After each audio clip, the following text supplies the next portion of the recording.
होगा, स्थानीय स्वशासन के दो प्रकार हैं, एक तो पंचायत है और दूसरा नगर निकाय है।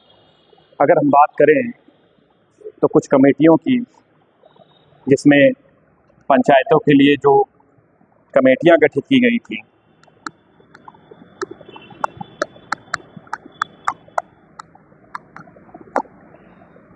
आपको पता ही होगा कि पंचायत, जिसका उल्लेख हमारे अनुच्छेद 40 में मिलता है, जिसमें पंचायतों के गठन की बात की गई थी, पर आप देखते हैं कि ये राज्य के नीति निर्देशक तत्वों में होने के कारण ये राज्य की इच्छा पर निर्भर करता था कि पंचायत का गठन राज्य की इच्छा पर हो। अगर हम बात करें इसमें कमेटियों की, तो 5-6 कमेटियां सबसे इम्पोर्टेंट हैं, जिनके बारे में हमें थोड़ा बहुत जानना आवश्यक हो जाता है। पहली अगर हम कमेटी की बात करें,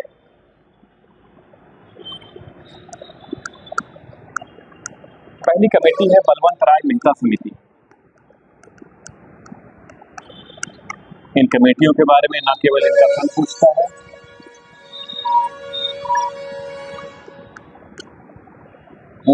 सन पूछता है, बल्कि इनकी सिफारिशें भी पूछी जाती हैं।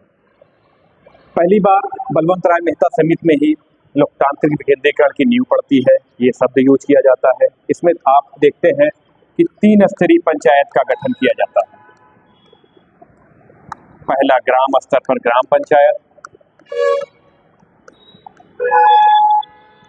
दूसरा क्षेत्र पंचायत, ये ब्लॉक स्तर पर गठित होती थी। वहीं तीसरा जिला स्तर पर जिला पंचायत।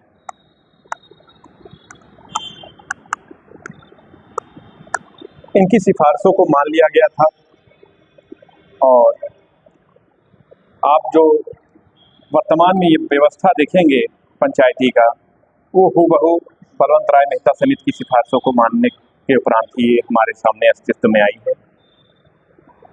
अगर दूसरी कमेटी की बात करें, इसके जस्ट बाद अशोक मेहता कमेटी आती है।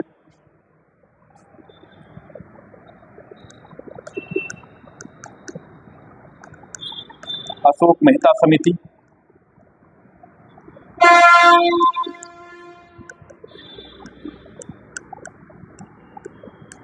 ये 1977 में आई थी।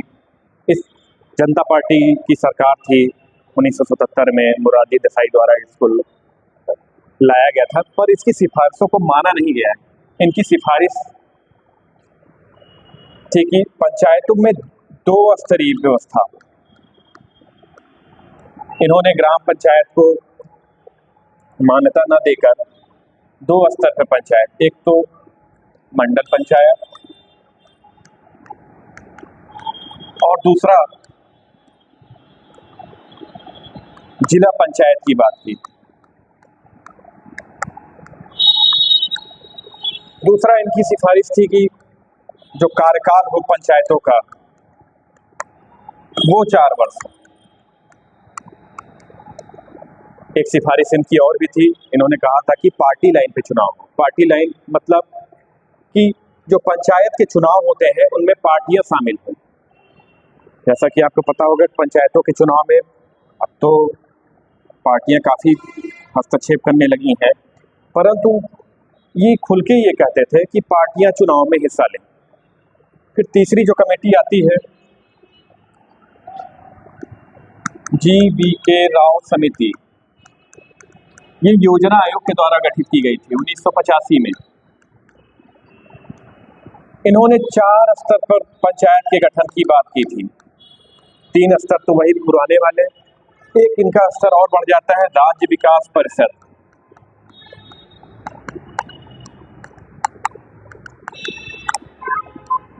चौथा स्तर इनका क्या हो जाता है, राज्य विकास परिषद।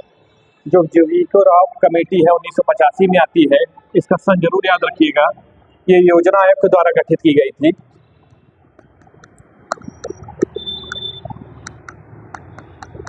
इसकी एक सबसे इम्पोर्टेंट सिफारिश ये थी, जो SC और ST वर्ग तथा महिला के लिए आरक्षण की वकालत करते हैं। कौन वकालत करता है? SC ST वर्ग और महिलाओं के आरक्षण की वकालत GVK राव समिति करती है। फिर एक और कमेटी आती है, काफी महत्वपूर्ण है, एल एम सिंघवी समिति।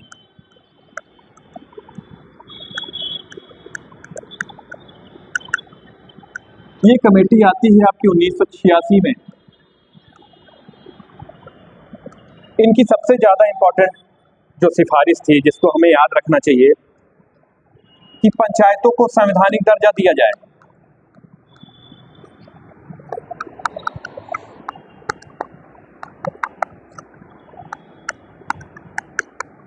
पंचायतों को संवैधानिक